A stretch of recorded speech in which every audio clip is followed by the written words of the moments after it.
Well, we're going to learn an awful lot about NAFTA and GATT and what's happening in Chiapas and the international power structure.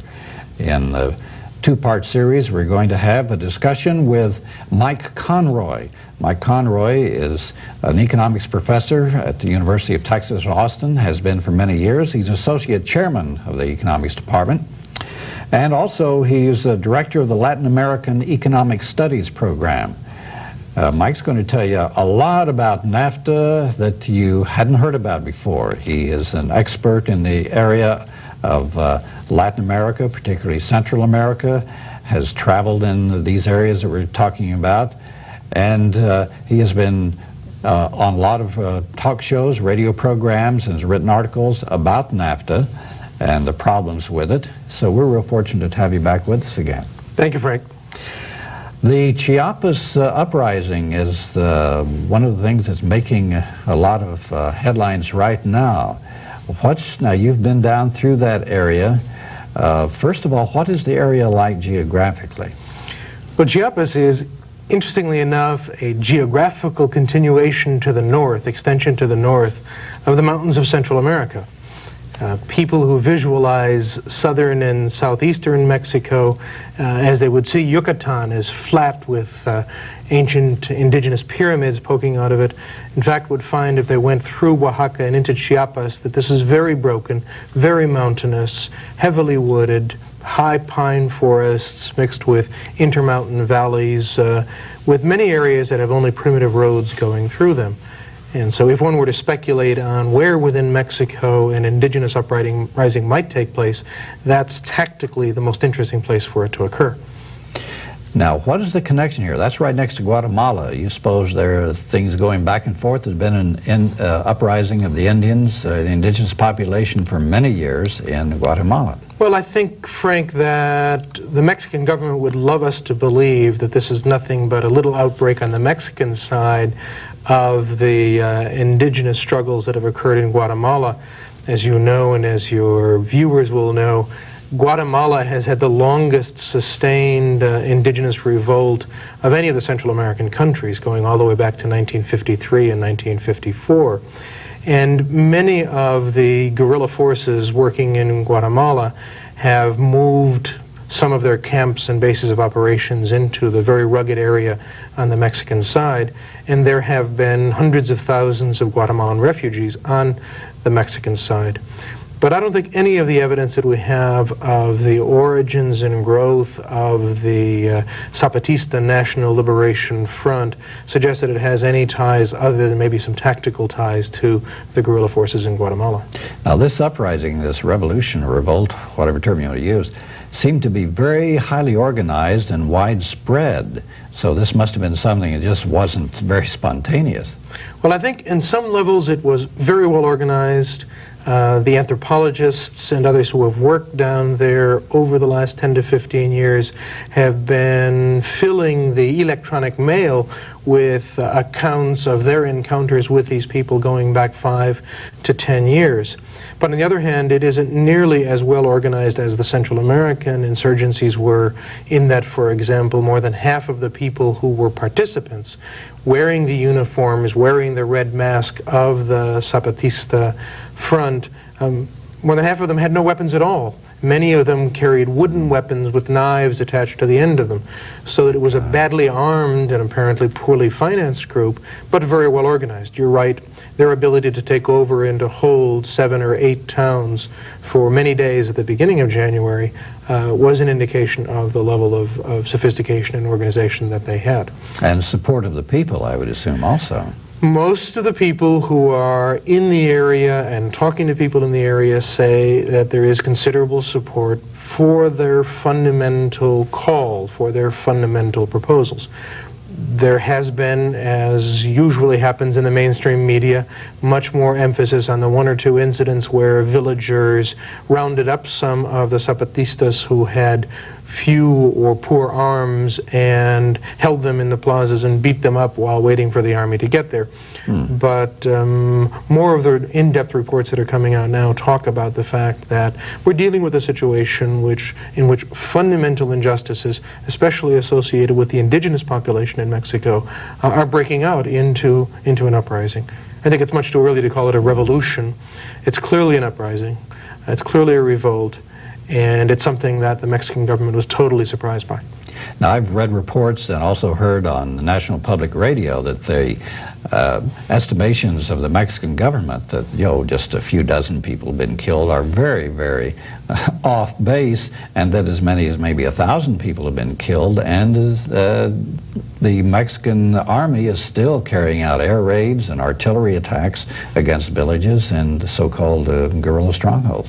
Well, at this point, 3 weeks after the initiation of the uprising, there are whole zones of Chiapas where no reporters can go and where there's practically no communication in or out.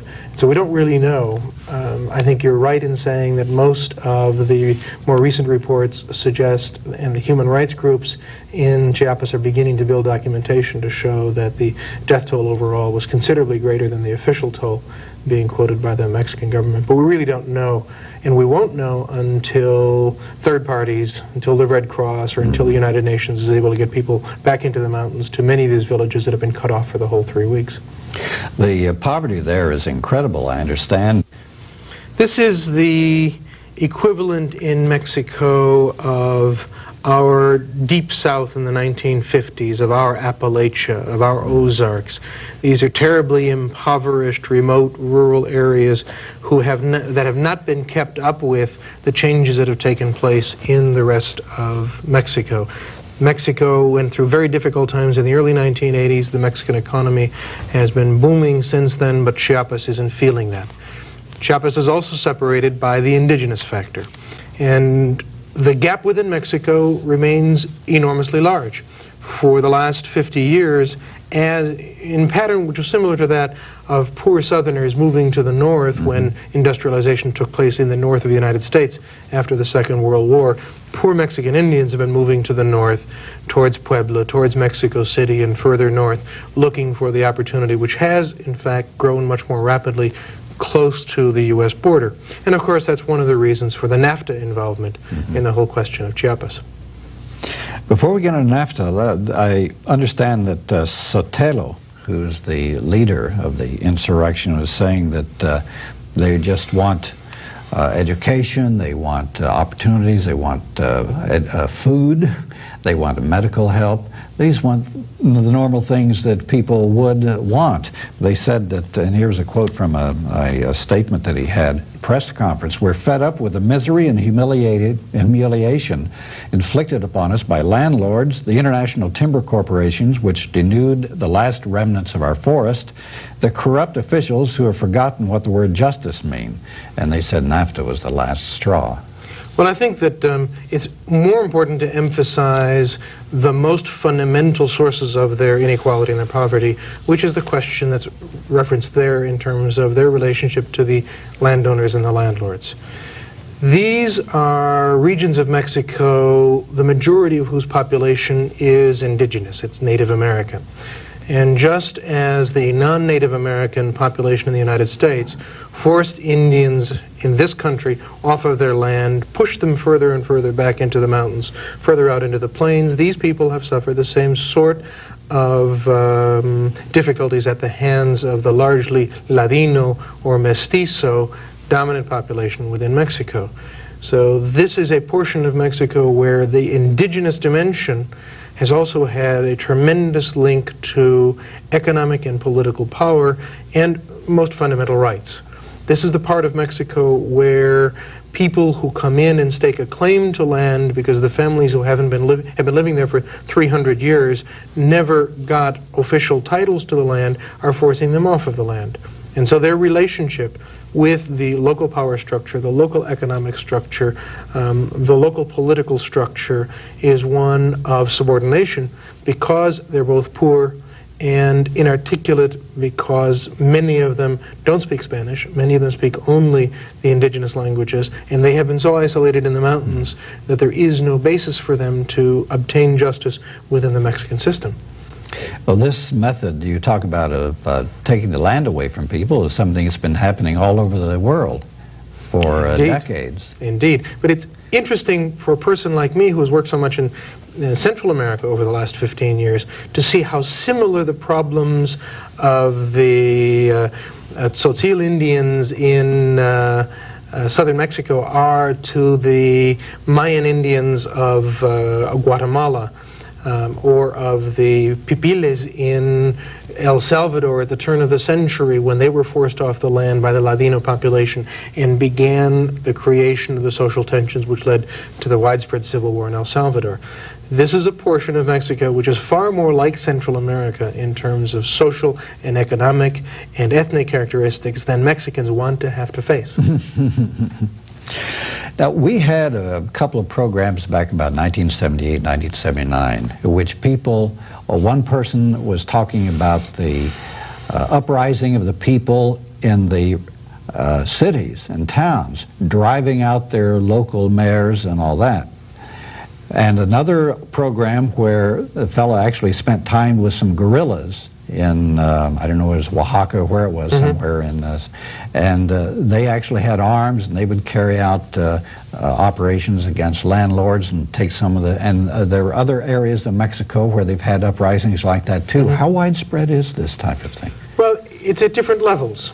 This is the portion of Mexico where the left political parties had greater strength during the 1988 elections and led them to take over certain municipalities. When the ruling party forced them out of those municipalities, there were battles, there were many people killed in 1988 and 1989.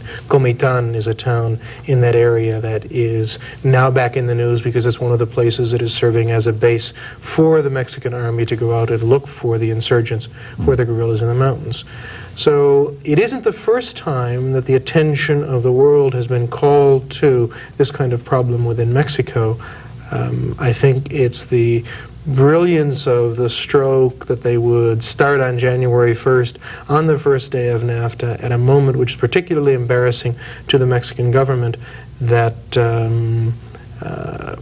has made it a much more important international and national event than it would have been a month earlier or than it might have been 6 months later. I noticed the U.S. government officials and also the Mexican government officials said, oh, no, this doesn't have anything to do with NAFTA. And yet, like you say, they started the first day and they admitted it in their interviews that, yes, NAFTA is going to kill us. What effect will NAFTA have on these people? Well, this is a good example that we'll probably be coming back to as we talk more about NAFTA in this discussion. But if you look at what's been happening in Mexico for the last 5 or 6 years, since Mexico has taken this turn towards a neoliberal, conservative, free market development policy, it has drawn a tremendous amount of foreign investment back into Mexico. It has led to the movement of many, many factories from the United States into Mexico. It has generated many jobs for low wage and low productivity workers, as well as low wage, high productivity workers in Mexico. But almost all of this impact has taken place north of a line that would be drawn through about Puebla. Puebla is a couple hundred kilometers south of Mexico City. So from Puebla on north is where all of these new factories have tended to be located. And the population to the south of that have felt very little benefit from this new growth process. And what they see is that the gap is growing even wider between them and the rest of Mexico. And the political resentment about that is something which feeds into the fundamental question of justice that motivates these people with respect to their indigenous rights, their economic rights, their basic human rights. And I understand that NAFTA can have a devastating effect on the small corn farmers. That's the key that they're most concerned about. We've known from the very beginning that one of the most devastating potential impacts of NAFTA was going to be its impact on the price of corn. For decades, Mexico has, in a sense, subsidized the smallest farmers in the rural areas by keeping the price of corn inside of Mexico somewhere between 40% and at times up to 70% higher than the international price of corn. Because Mexican corn prices were so high, our big corn farmers in this country have been chomping at the bit to dump their extra corn, all that corn we've been storing because of government programs in silos here, onto the Mexican market. And that will be great in terms of aiding our big commercial farmers.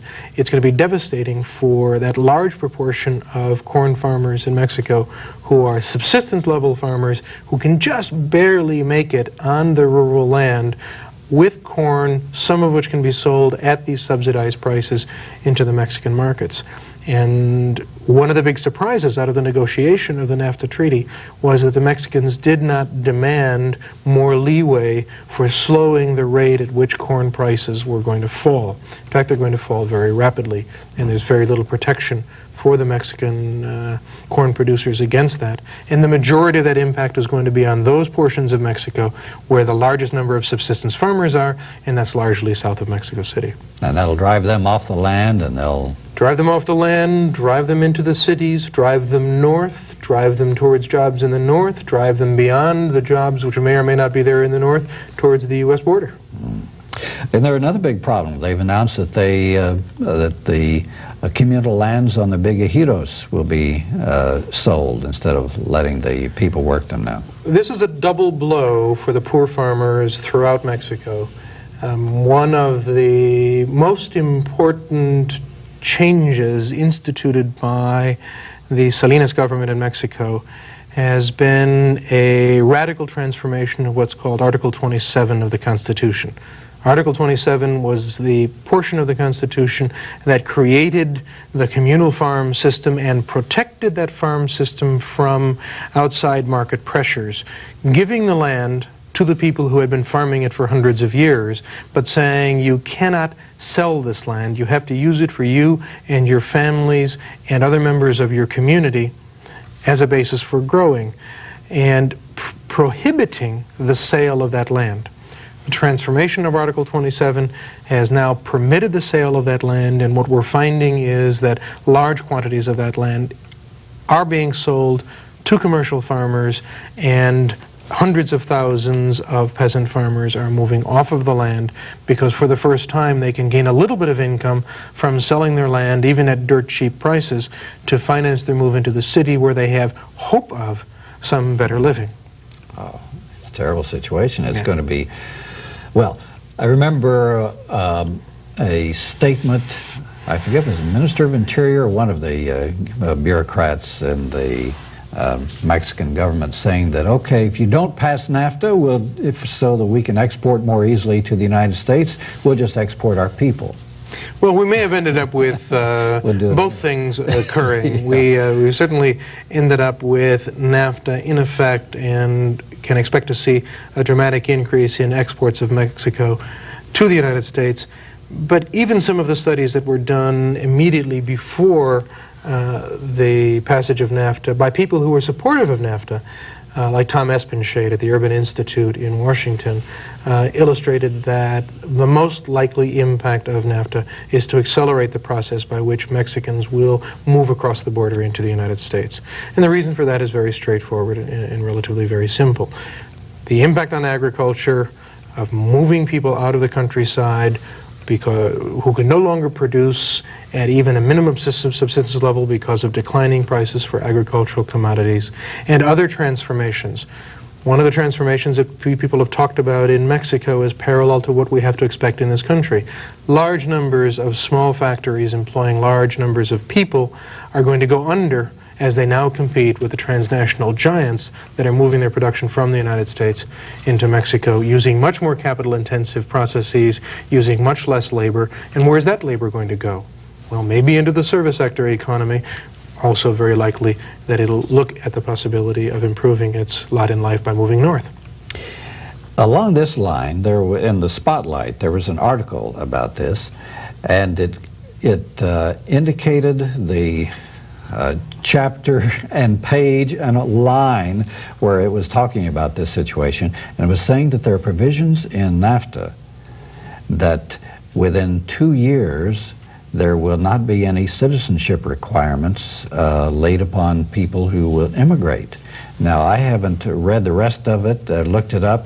Does this mean that, this doesn't mean like in Europe there's going to be a common citizenship, does it? No, as a matter of fact, one of the proposals early eliminated was the notion that we would have free movement of labor across the border. What the clause essentially says is that for professionals, for the better educated, for the already somewhat better off, who want to move from the United States into Mexico or Canada, or from Canada and U.S. into Mexico, the procedures which previously were very restricted under our general immigration law are going to be greatly facilitated, and they're going to have an accelerated process for normalizing their visas if they have a firm willing to vouch for them, saying, yes, this is a specially needed professional available here. It only applies to the professional class, to educated people, and what many people fear is that this will create a substantial new brain drain out of Mexico, because we do have a significant demand in this country for the Mexican engineers and software scientists and computer scientists and technicians who are willing to work at significantly lower wages than the people who are being produced in our universities. So what we can expect is an increase in the flow of technical personnel out of Mexico because of that particular clause. It does not provide for free movement back and forth across the border, which probably would have been a fairer way of dealing with the gap that exists between these two countries, but obviously it wouldn't have been politically acceptable to the Congress. Well, let's talk about NAFTA. You've done a lot of radio programs and written articles about the things in NAFTA. I was just utterly amazed at so much about NAFTA that was never mentioned in the media, the regular media, and even by Ross Perot, that fool who got up there. Let's talk about some of the things that they didn't talk about in the media. Well, I think the greatest success of the pro-NAFTA camp in orchestrating the victory of moving it through the Congress in the United States was their ability to deflect attention from the distributive impacts that NAFTA was likely to have.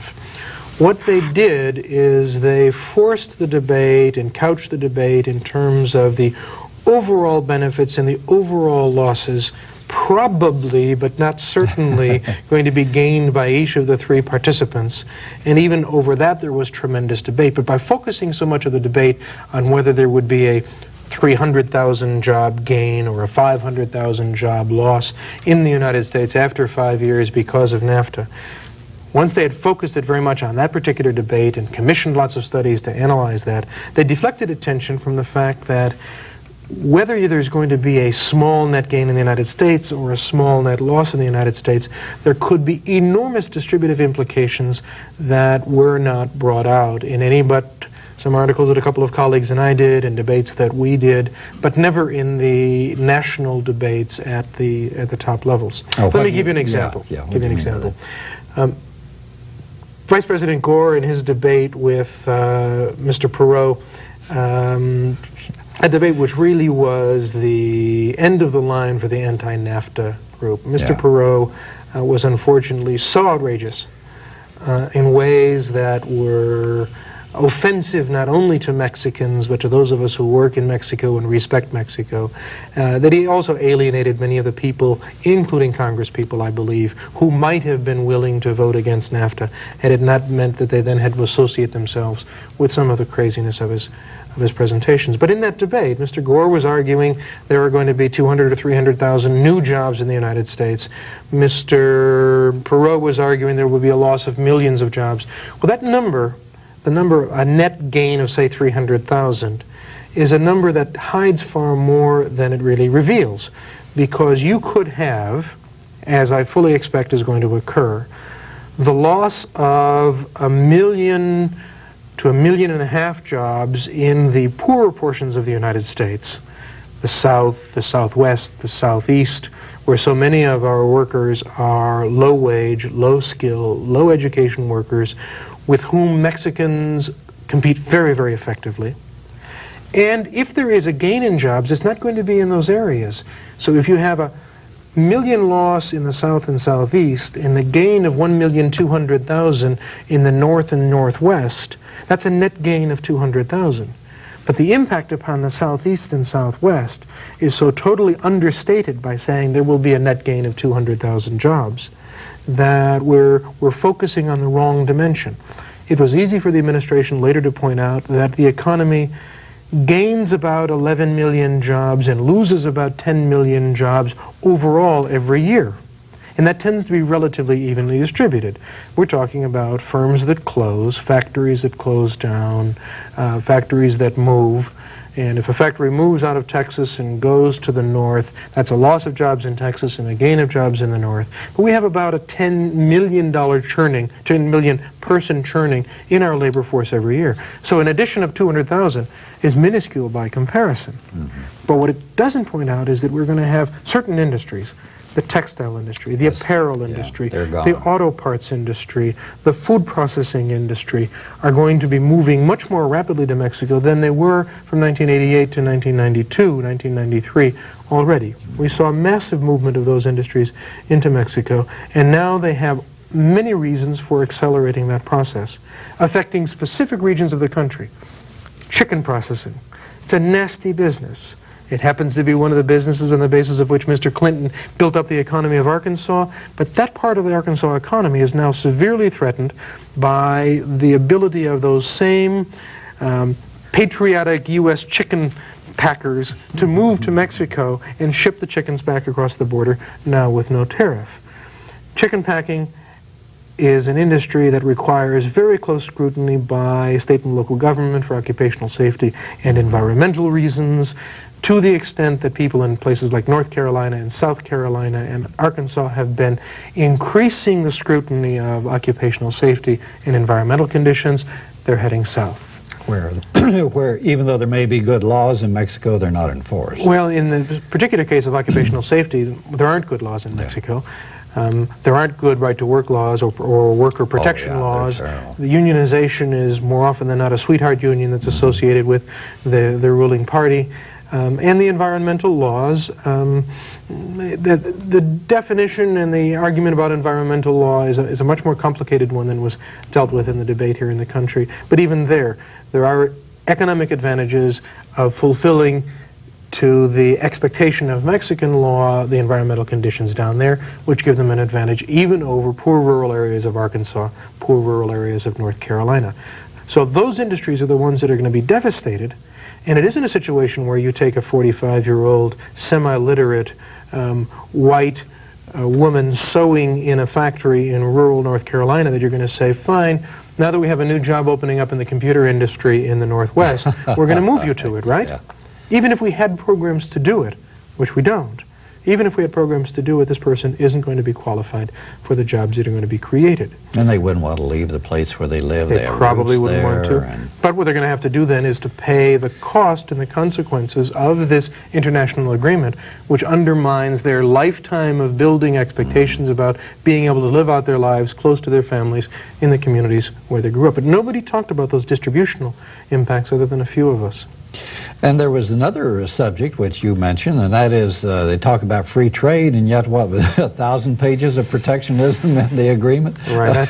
I think the best characterization of it was by some pro-NAFTA people saying there's really about 100 to 150 pages of free trade treaty and then almost 2,000 pages of special interest legislation protecting industry after industry. I mean, the whole process, Frank, by which that treaty was drafted, where the Bush administration brought together about 500 advisors, 95% of whom came out of the industries that were going to be affected, and allowed them to sit down with a counterpart group in Mexico saying, all right, guys, fight it out. How are you going to work out industry by industry the best possible package for you and your industry?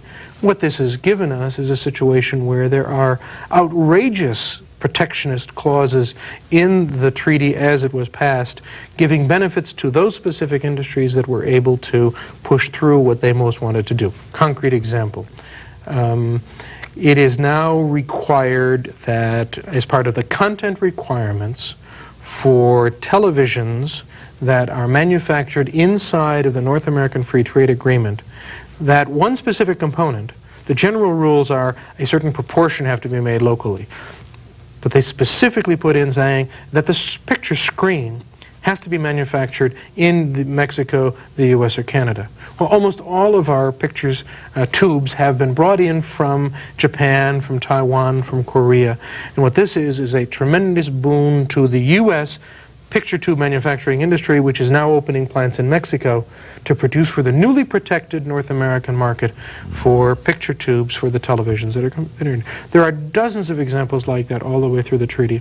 And I tended to call it, and you've heard me on some of these radio programs call it the North American Special Protection Agreement rather than the North American Free Trade Agreement.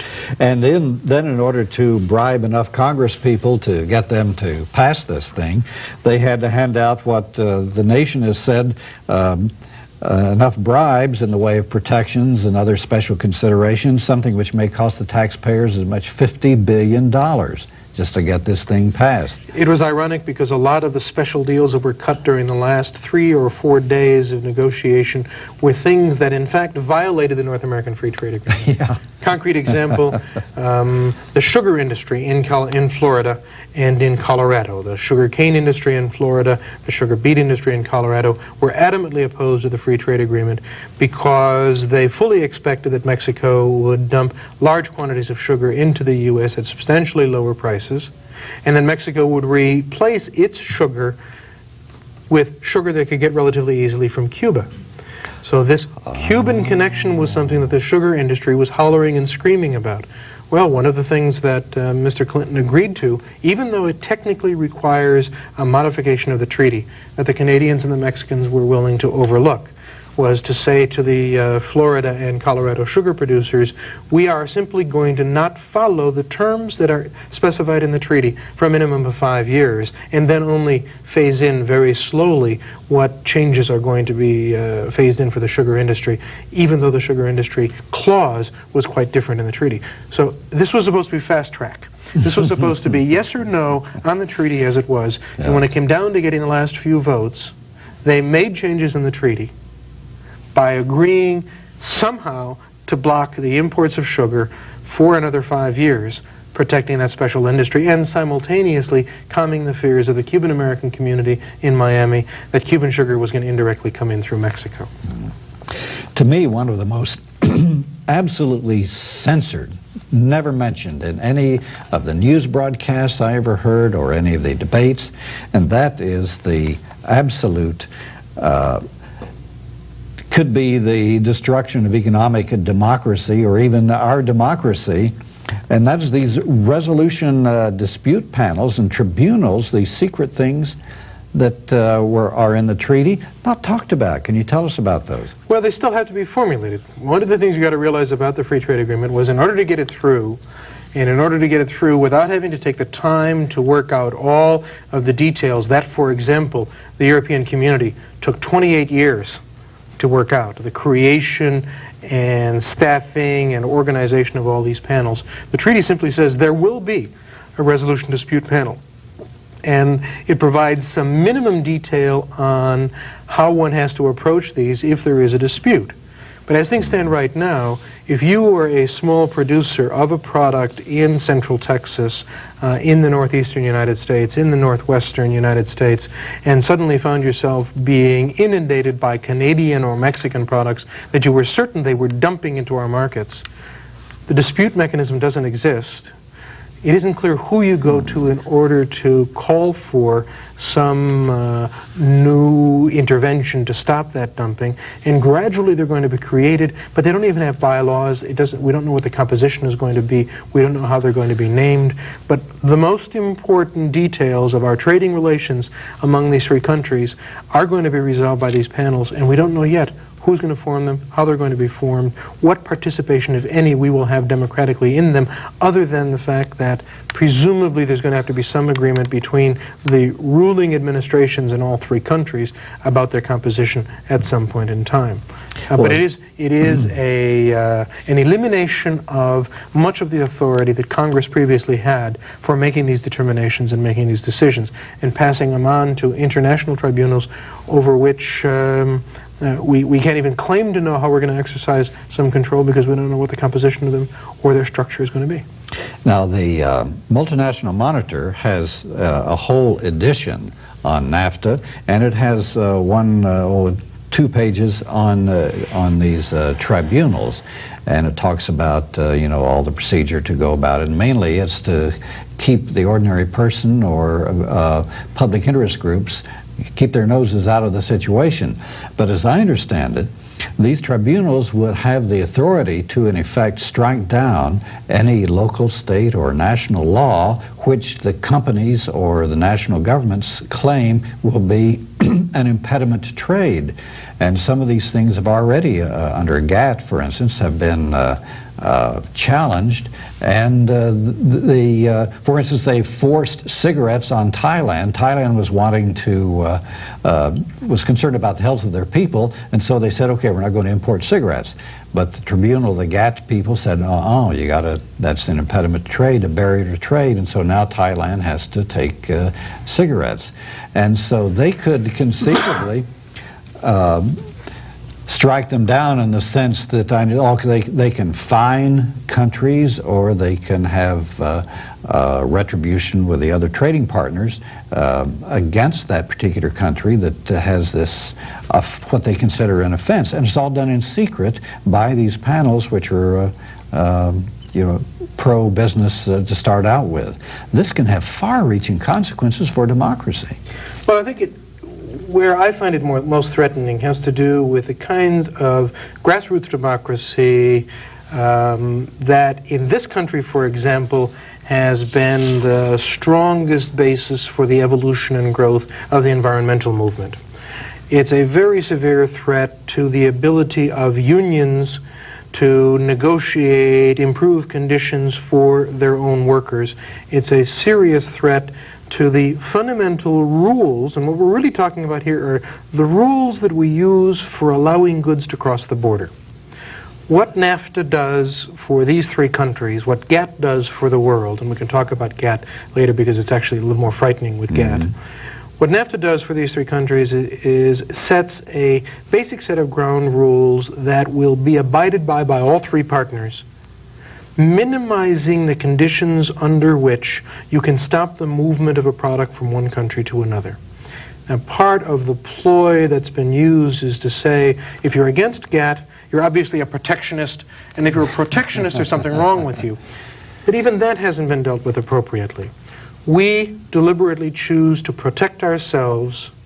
This week, the Clinton administration is arguing in China that we are going to protect ourselves from products produced by prison labor in Chinese prisons. And yet we have prison labor here in the United States. We have prison labor in this country, and we're not necessarily talking about the implications. Yeah. But we do choose not to allow products that have certain characteristics to cross the border. We don't allow products that have certain kinds of residue chemicals on them to cross the border. When we talk about GATT a little bit later, that's a very critical point in GATT that is exactly along the lines of what you're talking about. We will not be able to legislate regulations in the state of Texas or in the United States, or if we wanted in the city of Austin, different from the rules that are set up by this international tribunal in order to restrict the flow of Mexican or Canadian products into Texas or into Austin. Now, you might say that's fine, that increases the flow of goods, but for years the environmental movement in California, for example, has been way ahead of the environmental movement nationwide. And for their own reasons, Californians have required higher levels of environmental controls on automobiles. That's not going to be allowed any longer. Yeah. Communities in other states have required higher levels of inspection of products crossing from one state to another. That's not going to be allowed either, because if a product goes from Mexico into Arizona and is stopped at the border of California as it's crossing from Arizona, that will be interpreted as a restraint on trade from Mexico. So we are going to find ourselves with this homogenizing of regulations, not necessarily at the level that we as a nation or we as a state or we as a city or we as a county might choose to use for ourselves. We're going to be bound by these internationally homogeneous groups. If it's difficult enough for us now to get Congress to pass a new environmental control law, imagine how difficult it's going to be for us to have to convince the Congress, and then convince the Congress to go to the International Tribunal, and then to get people in Canada and Mexico also to organize to go to the International Tribunal to make one major or one minor change in environmental regulations. That's the way in which our grassroots ability to affect what's happening around us is seriously undercut. There's another thing that hadn't been talked about in the media, or just mentioned perhaps, so in passing, and that's the Regional Development Bank, which, as I understand, is supposed to help get this thing started and to build infrastructure and to help clean up the mess the maquiladoras have left. Can you tell us about that? Well, one of the concerns, especially raised by some courageous Hispanic legislators, Esteban Flores, especially out of California, was almost single-handedly responsible for this, was a concern that much of the burden of the adjustment, much of the burden of the additional cost, much of the burden of the further deterioration of the U.S.-Mexican border was going to be borne by the Hispanic population in this area, and they insisted on some sort of a program. It ultimately is going to be called the North American Development Bank, NADB, as a basis for providing the loans needed to fund the activities of adjusting. But this raises the much bigger question. That bank was agreed to, in principle, with an initial capitalization of about $250 million. Yeah. That is a drop in the bucket in terms of the overall adjustment costs that these three nations are going to face. And let me give you a counterexample. There's only been one successful long-term integration of economies similar to what we're trying to do with NAFTA, and that's the European Community.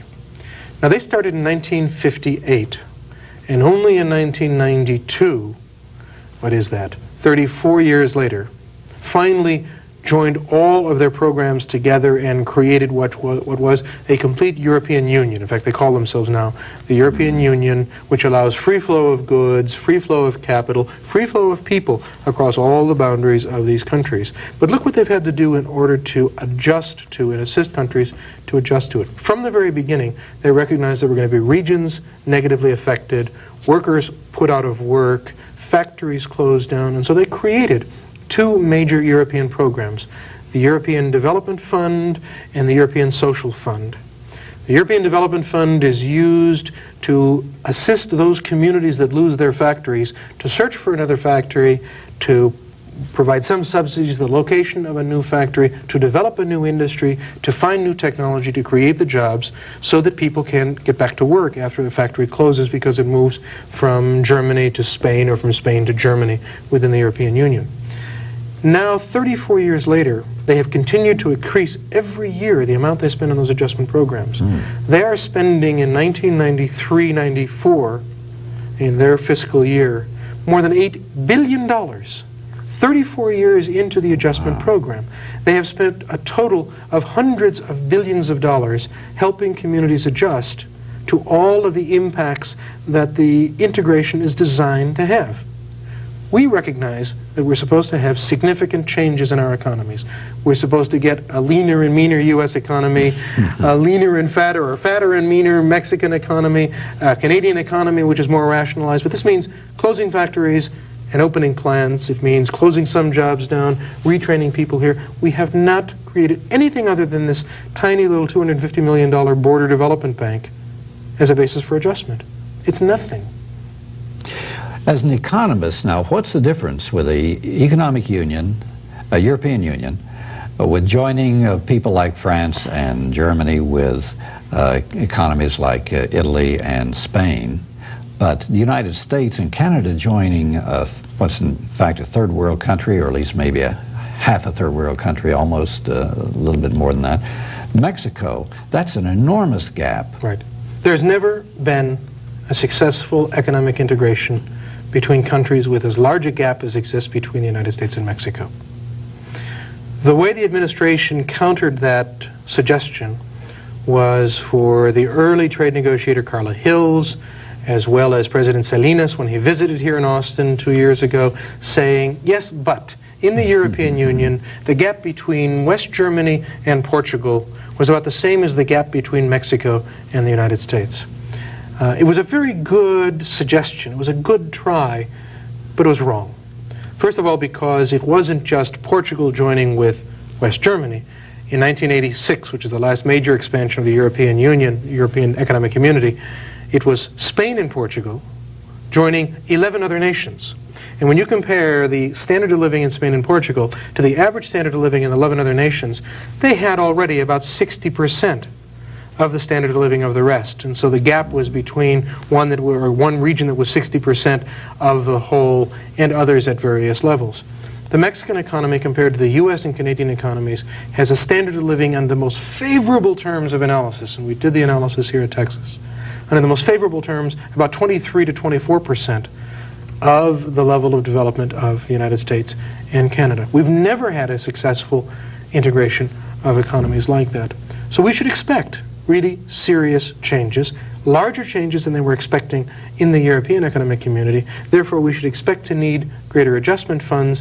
And these are some of the arguments that Mr. Perot should have been using on a more reasonable basis in his debate with Vice President Gore, but he got distracted.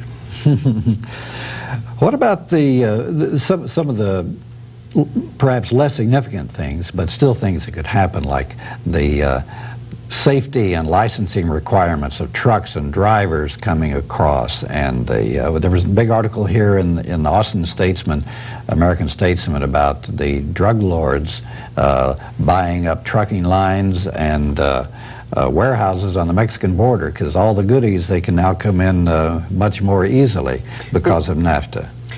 If we aren't able to deal with our drug problem other than by building some sort of an anti-drug barrier at that border, NAFTA is going to lessen our ability to control it.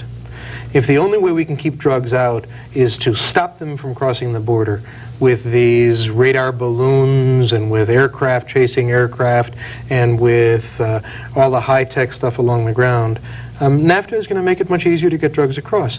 Not because necessarily the drug lords are buying trucking lines, but because the flow of traffic is going to double and triple. And because in order to get that traffic across the bridges and the roads that we have right now, everyone is saying we have to make the customs more efficient, we have to inspect fewer of the trucks, we have to have better paperwork, we have to trust more of the stuff coming across, have trucks closed up as they leave the factory and not reopened until they get to a factory up here in the north.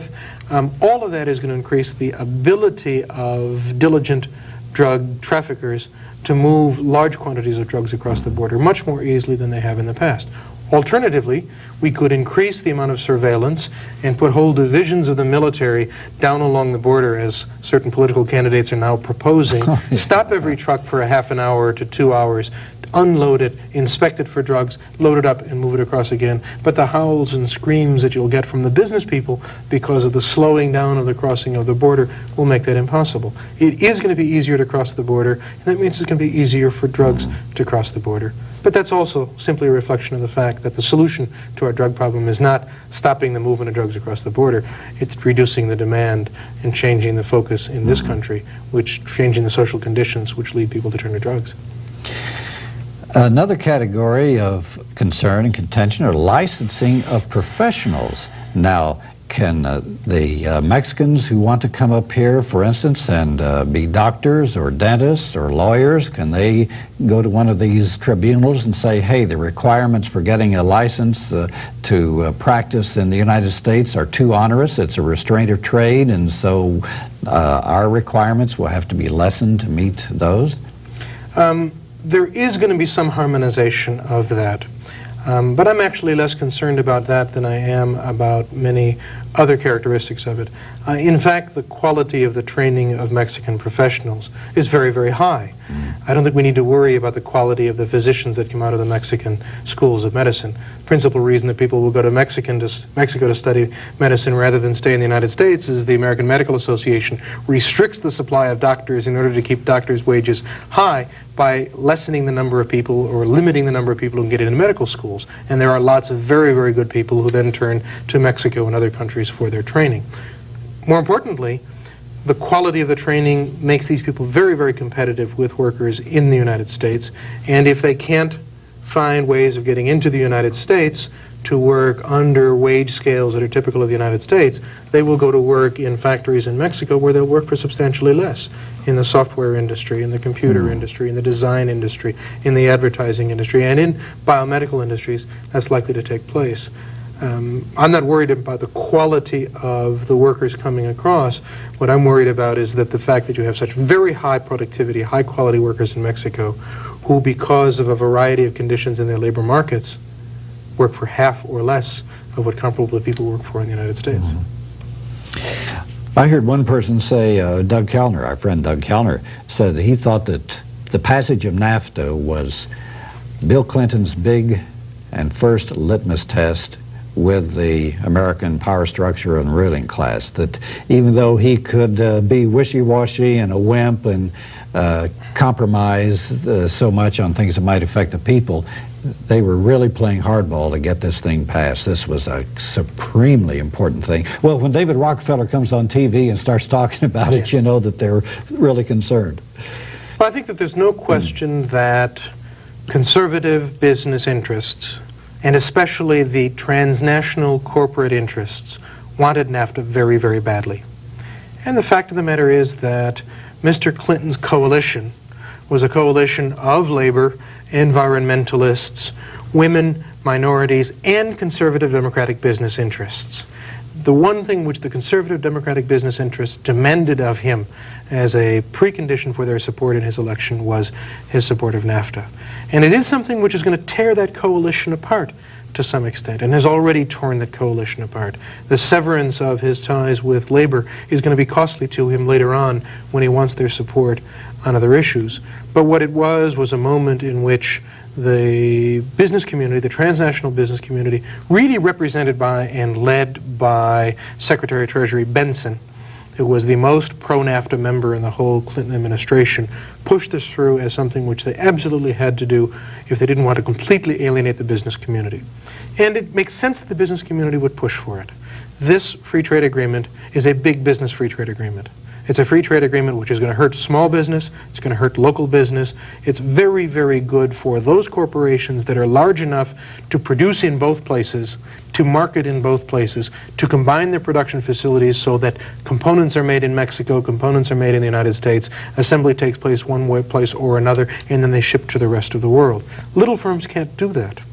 So it's the big firms that gain a significant advantage from getting this new access to Mexican labor, much more important than getting new access to Mexican markets, because the Mexican market, relative to the U.S. market, is still only 10 or 15% of the U.S. market. So what they really wanted access to was Mexican regulations, Mexican labor, and the real reason that the unions really had to oppose it, had no choice but to oppose it, was that this gives every major factory, every major firm, in every labor union negotiation the ability to say, if you don't give us the concessions that we want, you can threaten to strike all you want, and all we're going to do is move our factory to Mexico.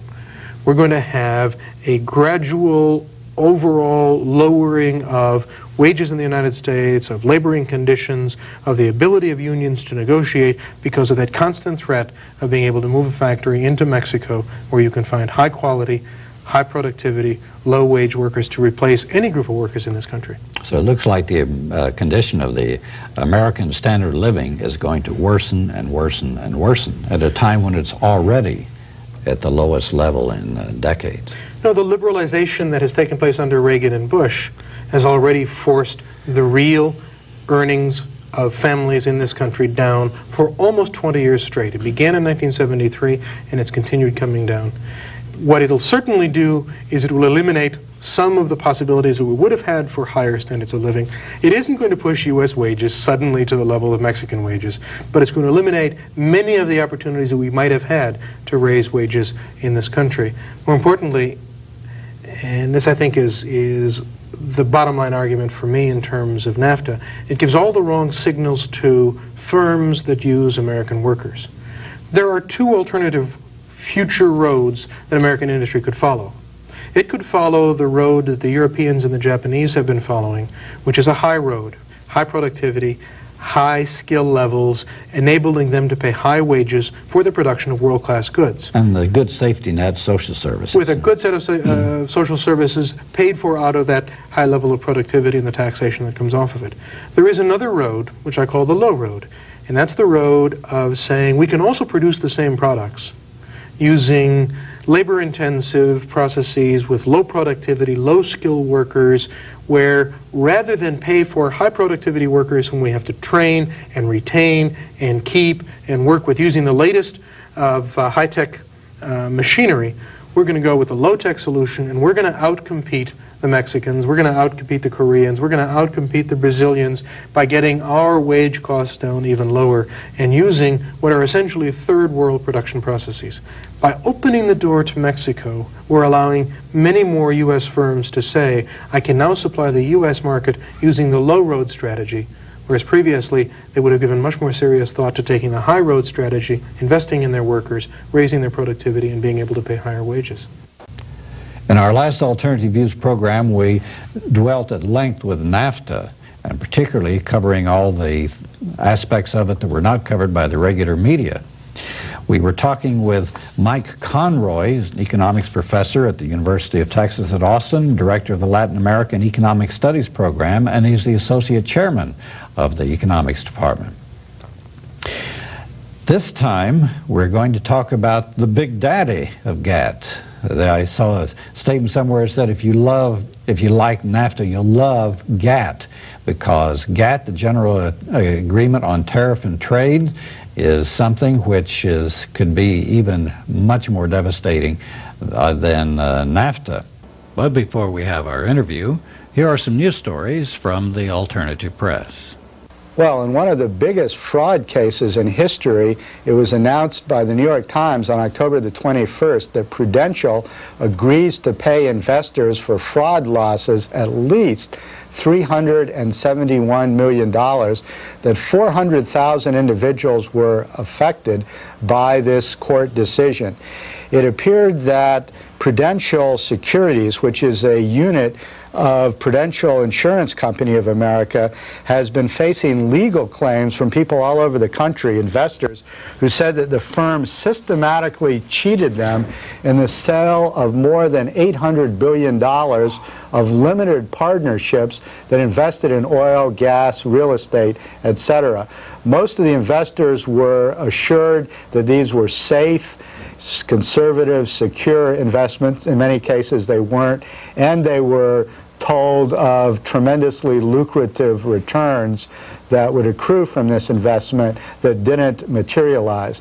Well, the Security Exchange Commission ruled that the advertisements or the claims that Prudential Securities made to its customers were simply fraudulent. They simply lied systematically all over the country, and thus forced them to pay back investors millions of dollars for these fraudulent claims.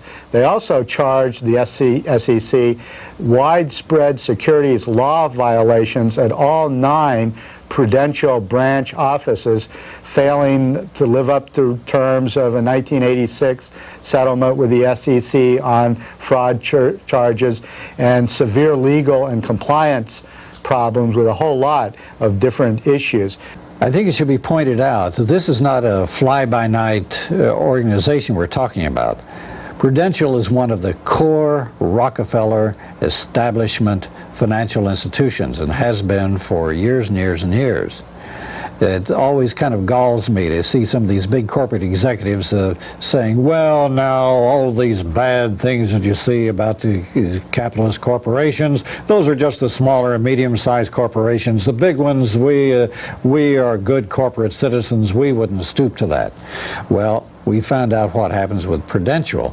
And see, Prudential also had it as chairman of the board, former chairman of the board, George Ball, who was one of the most significant men in the United States power structure, and has been for years. You ever heard of PruCare? Well, that's Prudential Insurance. They're going to be one of the big recipients of the largesse of Clinton's health care program. And this, I guess, was the second largest payout because of fraud. The other one was Burnham Drexel Lambert. So you got to be careful whether it's a big company or a little company. You just can't say, well, we're an established old company. They'll rip your drawers off just as fast as some of the smaller companies. If Bill and Hillary Clinton are serious about slashing U.S. health care costs, expected to top $1 trillion by next year, they should re-examine Washington's love affair with the tobacco industry. Each year, smoking-related diseases are responsible for $21 billion in direct health care costs, according to the Congressional Office of Technology Assessment. Another $47 billion in unnecessary costs are due to lost productivity and lost earnings associated with smoking. Far from acting to curb these costs, let alone to slow a cigarette-related death toll of nearly 500,000 Americans per year, Congress has actively aided the tobacco industry. Capitol Hill has excluded cigarettes from the Consumer Product Safety Act and the Fair Labeling and Packaging Act. Lawmakers have also exempted tobacco from the Toxic Substances Act, even though a cigarette has more cyanide than was found in those tainted Chilean grapes that everyone was so worried about a few years back. I saw an analysis of what was in cigarettes, and it was indicated that the cigarettes not only had benzene, but it also had DDT and phosgene. And phosgene, as people probably know, is nerve gas. So that actually when you're taking a big old long puff of that cancer stick, that you're actually inhaling this nerve gas and carrying out chemical warfare against your own body. In the last few years, Congress has killed or simply ignored at least 10 anti-smoking legislative initiatives. The White House has been no better. Ronald Reagan and George Bush waged a costly war on drugs. This despite studies showing that illegal drugs were connected to the deaths of 19,096 Americans last year, 1/26th the number that were killed by cigarettes. And while the Reagan and Bush administrations were waging their war against drug pushers in Colombia, they were also actively pressuring other governments, especially in Asia, to open their markets to U.S. tobacco products. The new issue of World Smoking and Health, a publication of the American Cancer Society, looks at why the White House and Capitol Hill continue to guarantee tobacco's special place as the only mass-marketed consumer product that causes widespread death and disease when used as intended. The results are not surprising. The tobacco lobby has bought out our elected politicians, and the bribes are getting bigger. Industry contributions to incumbent U.S. senators through 1991 and the first half of 1992 were up 192% over the contributions made during all of the 1987-88 campaign cycle, according to one article. Will Clinton change things? Don't hold your breath. Several top White House advisors, including Mickey Cantor, the president's former campaign manager and current U.S. Trade representative, have close ties to the tobacco industry. In these times, in an earlier edition, said that they pumped $25.7 million into the campaigns of 1991 and 1992, and the largest amounts of this money went to the key members of the committees handling the health reform legislation. We'll have more news later. Let's turn now to our interview with Mike Conroy, economics professor at the University of Texas, about GATT. Now, Mike, we've had GATT since I remember people talking about it in the late 40s, early 50s. Why is there such a big to-do about GATT now? Well, the General Agreement on Tariffs and Trade, which people think about as a treaty agreement, is in fact a whole organization. It's a world organization that focuses on tariff and trade. And it has had as its goal since the end of the Second World War eliminating all barriers to the movement of goods across boundaries of countries.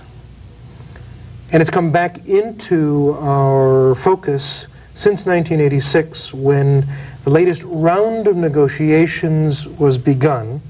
It happened to be started in Uruguay, and so it's been called the Uruguay Round of GATT, And what they're attempting to do is to further reduce tariffs below the levels that earlier negotiations had gotten them to, and clarifying all kinds of new areas that previously weren't covered by GATT, including trade in services, intellectual property rights, a whole variety of issues that previously weren't taken into consideration.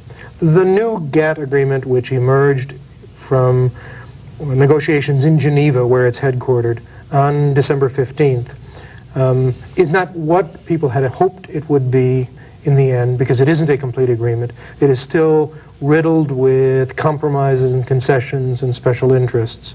But if it's implemented, it will take us dramatically closer to a world in which not only are there few barriers between countries in terms of the flows of goods and services, but much less ability on the part of countries to control the movement of goods across their borders, and therefore much less ability on the part of countries to organize their own economic development processes. But don't we have two things going here? We talk mostly about countries when we talk, I say we, the media and the government, when they talk about trade.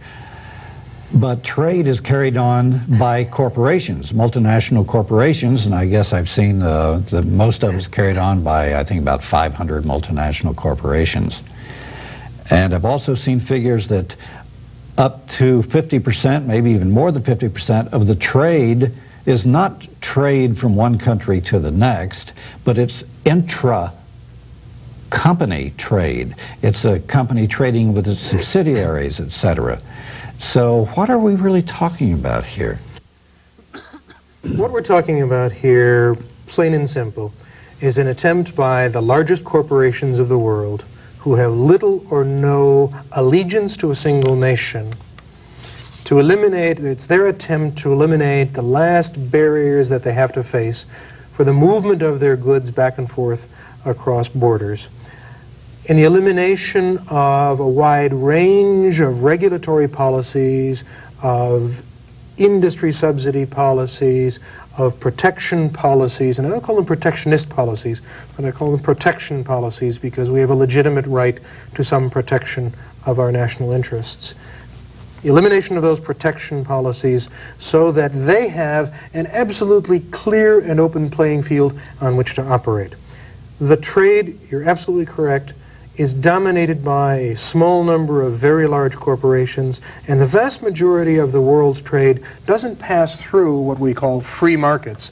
It isn't that you go out and find out what the price is in 8 or 10 different international markets for a commodity, get the cheapest one and bring it across where it's recorded as it crosses the border at its real market value.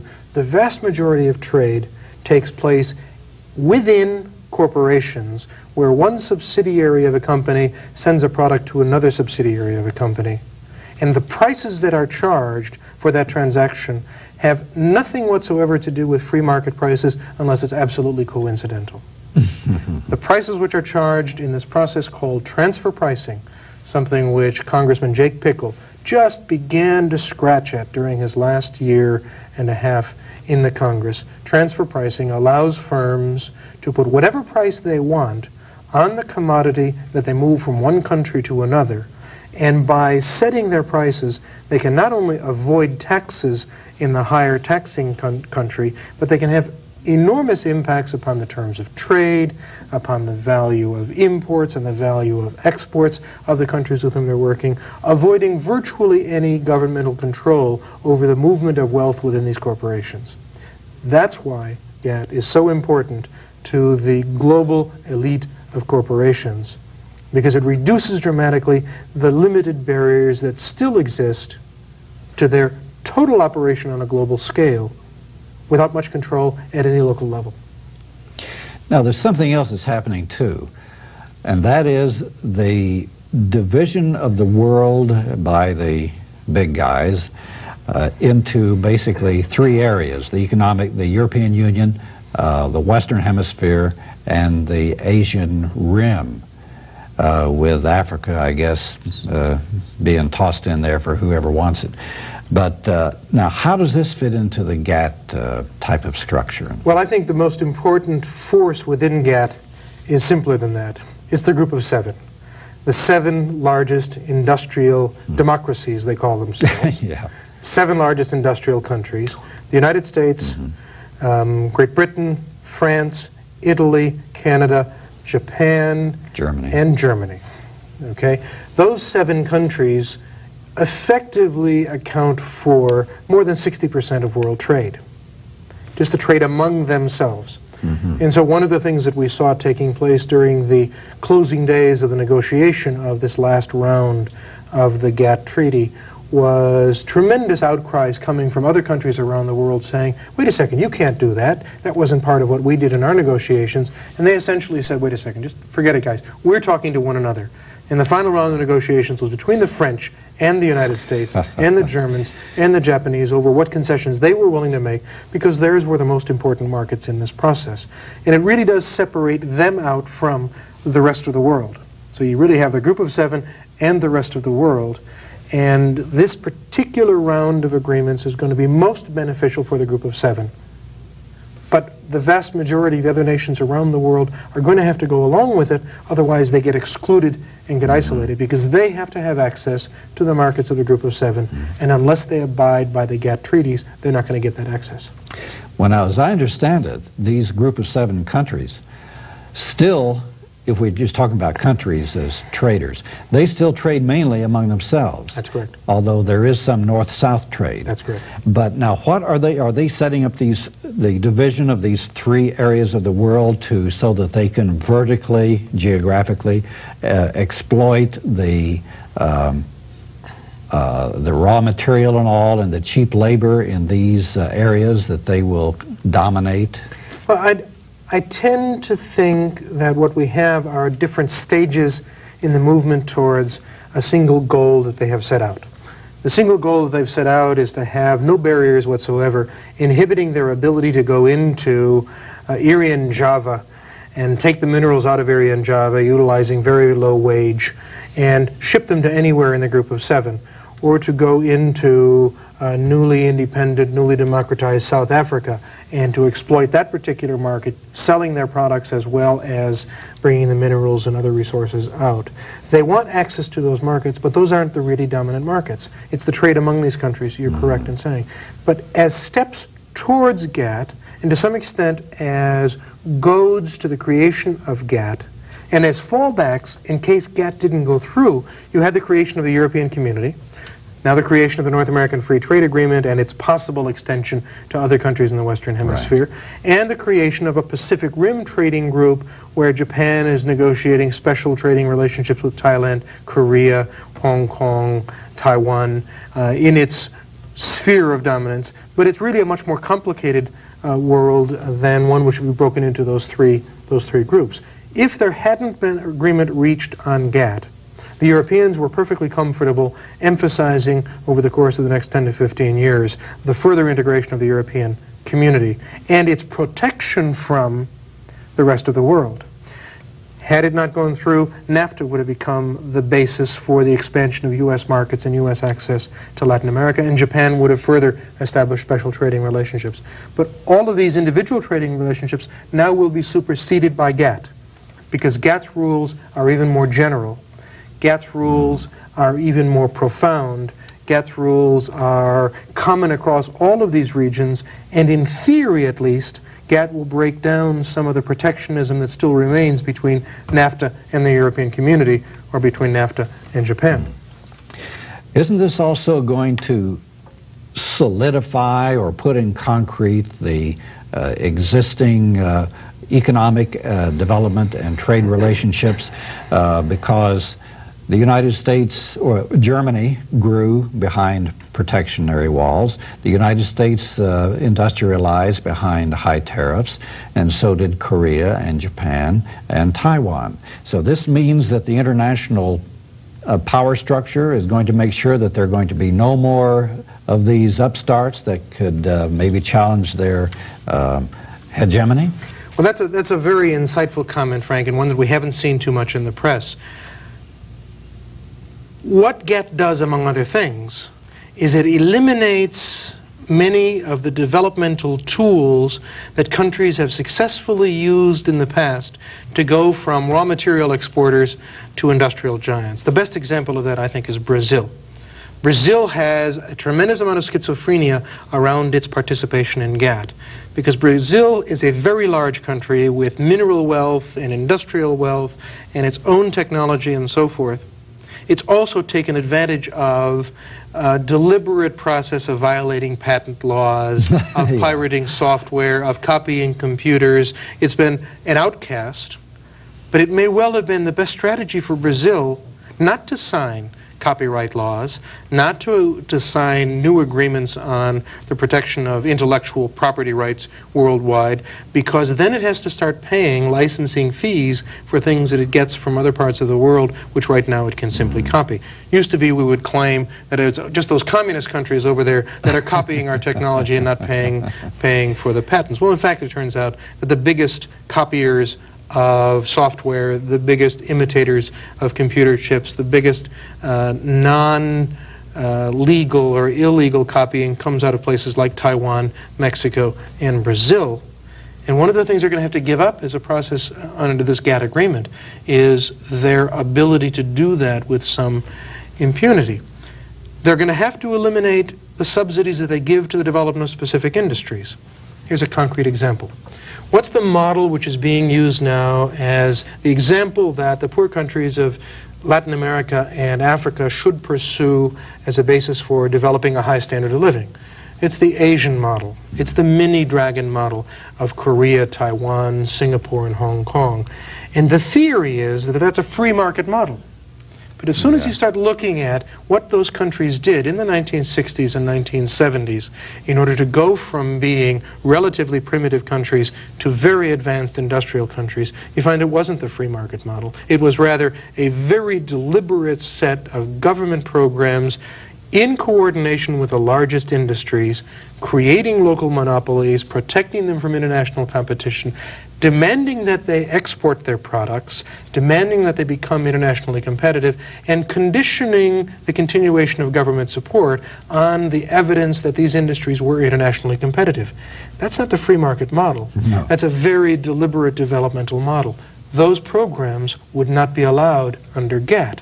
So like you say, it's the countries that have already achieved significant levels of industrialization saying, okay guys, nobody else should copy the policies which we utilized in order to develop to this level, and as a matter of fact, what you should do is open all your borders to the products which we can now export and simply ship us your raw materials, ship us your labor, allow us to invest for little assembly plants in your countries when we need cheap labor to ship back into the global markets.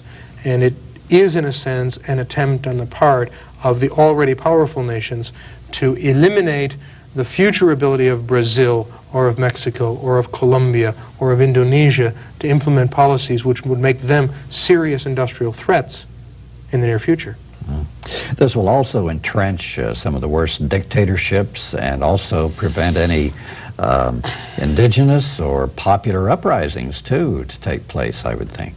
Well, I'm not certain that I see the direct link between GATT and the dictatorships, other than the fact that international or transnational capital doesn't like the uncertainty of democracy. It's very hard to impose austerity on a country under democratic conditions. The terrible turmoils of Russia and the other republics of the former Soviet Union, where they're trying to transform their economy and their political system at the same time, is one illustration of that. A better illustration is the fact that Chile's economy performed much better from the point of view of the international bankers when General Pinochet was in charge, when he could impose austerity, clamp down on inflation, and eliminate labor unions, and Chile's economy boomed during that period because of the political control. The countries like Korea with its political control, Singapore with its political control, anti-democratic controls, Taiwan, which is not a very democratic place, have used political controls as a basis for their rapid economic development. And if the giant corporations that are now reinforced through GATT gain more political power, then you're right, that probably is anti-democratic.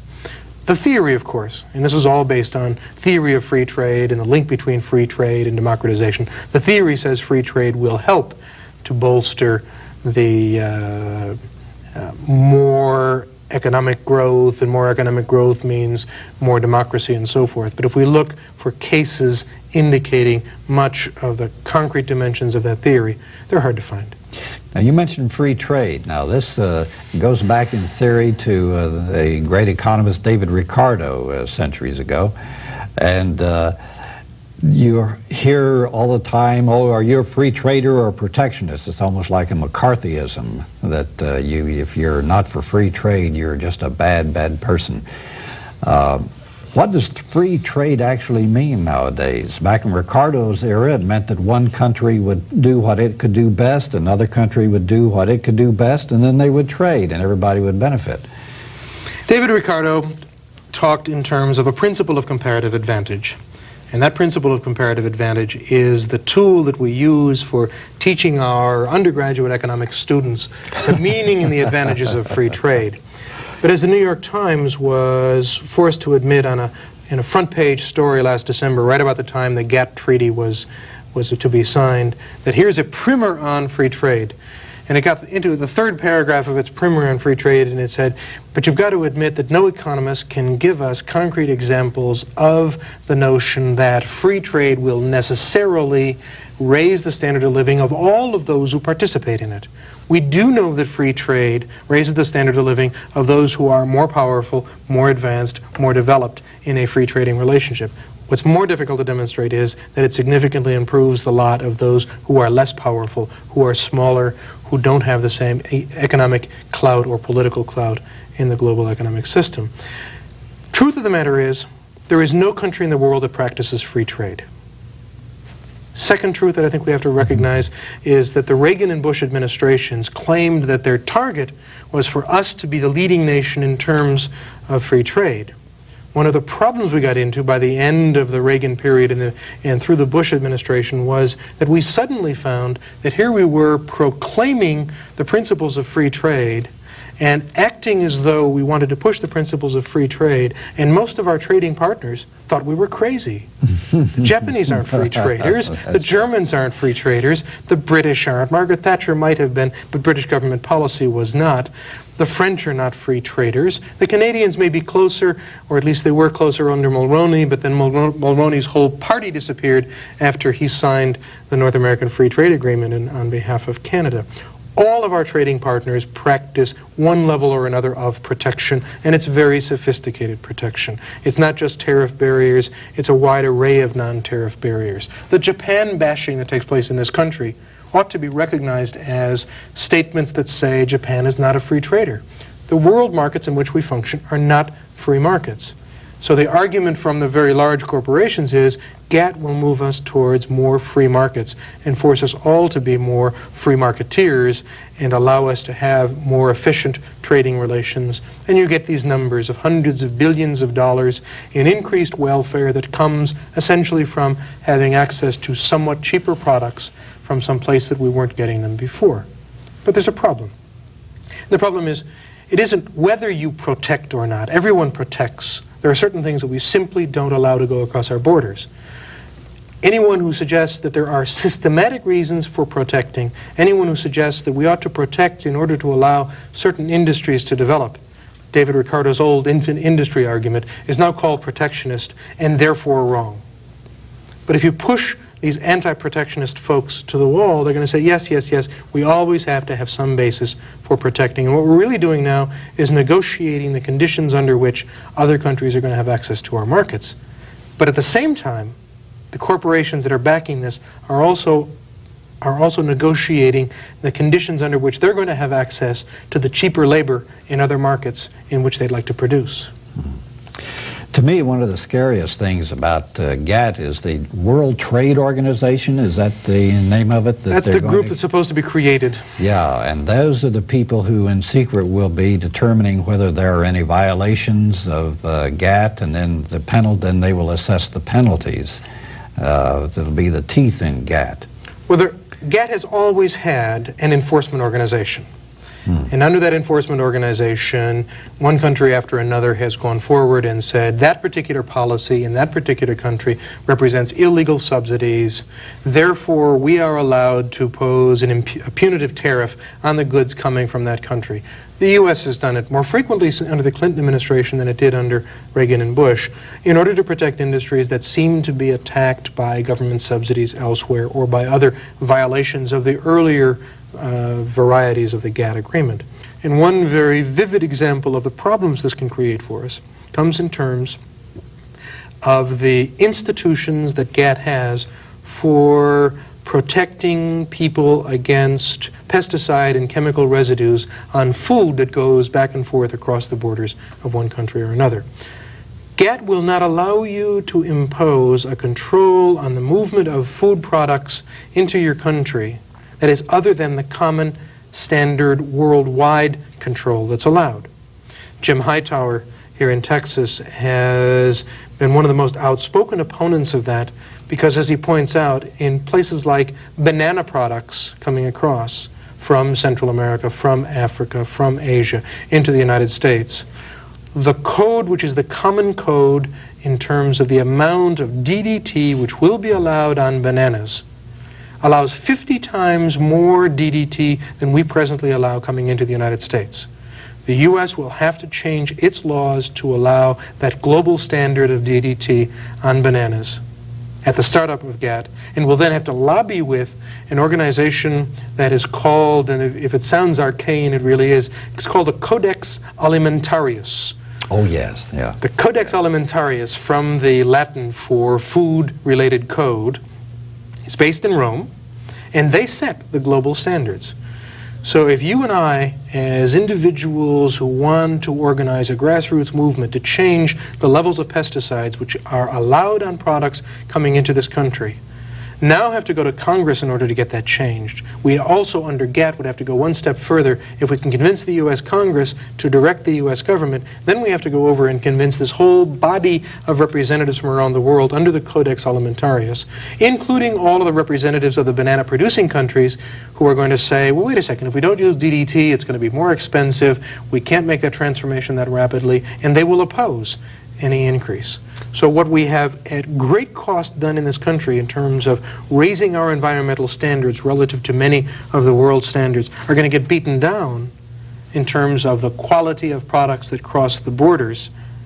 And we aren't going to be able to do anything about it other than through these cumbersome organizations. Which are non-elected. We have no way of, they're absolutely not no, the Codex Alimentarius is appointed by GATT, which consists of a council of representatives appointed by the governments that are participants in GATT, and we have very, very little control over that. What kind of enforcement powers does GATT have? In theory, GATT has tremendous enforcement powers. World Trade Organization. The World Trade Organization, using GATT as a basis, in theory has tremendous powers. It can authorize punitive tariffs or punitive quotas or the blocking of trade from any member country if it decides that member country is violating the agreement.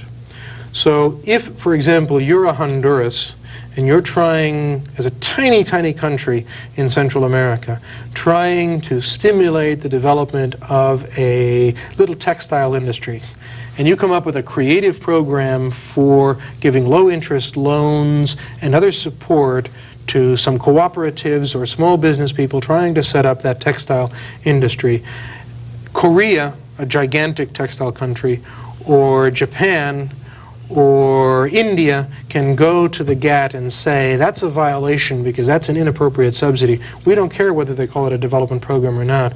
We're going to block Honduran exports of those textile. We're going to call for blocking Honduran exports of to all the members of GATT.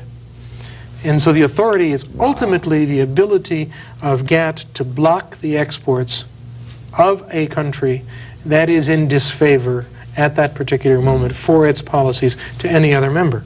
I understand, too, maybe it's only with NAFTA, but is a GATT also that they can actually levy fines on the treasury of participating countries? That Well, in theory, but it never gets to that stage. And it probably would never get to that stage. Long before they'd be able to levy fines, you'd have countries ripping up their GATT participation agreements and going off on their own.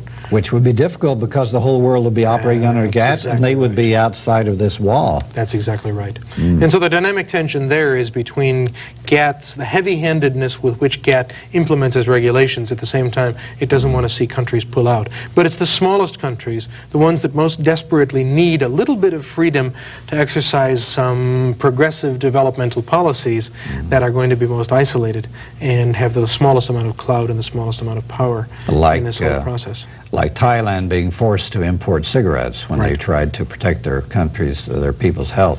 Or even the big ones, the big countries. For instance, I forget which country it is that's protested the United States requirement of those special nets so that they don't trap dolphins in the fishing nets. I think Japan is challenging the United States prohibition of exporting just raw timber. And even some U.S. corporations, I understand, are going to challenge the health system of Canada, saying that it's unfair trade because their corporations in Canada don't have to pay the medical benefits that the U.S. corporations have to pay. There are other this go on and on. There were even more outrageous decisions that have been made. In Belgium, for example, the Belgian Parliament passed a law saying that if you're going to sell beverages, you have to have a recycling program in place for the beverage containers. If they're glass beverages, glass bottles, they have to be recycled. If they're aluminum, they have to be recycled. And that you have to have a proactive program. It isn't just that you allow them to be recycled, you have to have a program in place. The other countries that were shipping beer and soda to Belgium sued in the International Court of Justice at The Hague under the terms of the GATT against Belgium, saying that was an unfair restraint on trade for importing beverages from outside, and they were upheld. And Belgium was forced to rescind that law and to accept the more general recycling provisions that are accepted under the terms of GATT. That's another example of the extent to which, while trying to pursue what the supporters of GATT are going to call a level playing field for trade among countries, you are giving up a tremendous amount of your own ability to control what happens at your borders and within your borders, a tremendous amount of what you're able to do in order to help your own development along. The environmental area is an area that's very important to GATT because environmentalists were almost completely excluded from the negotiation of GATT. GATT, like NAFTA, involved a very elite, secretive group of people meeting at various points around the world, negotiating, cutting deals, industry-specific deals with representatives from the various trade ministries and commerce ministries of governments that were participants in it. There were virtually no representatives of environmental ministries or of the environmental movement. And GATT is probably going to undermine the single most important push forward for the environmental movement in terms of world trade, which is the push to try to take protectionism in terms of products crossing the border to levels of protection with respect to processes. Let me explain very briefly.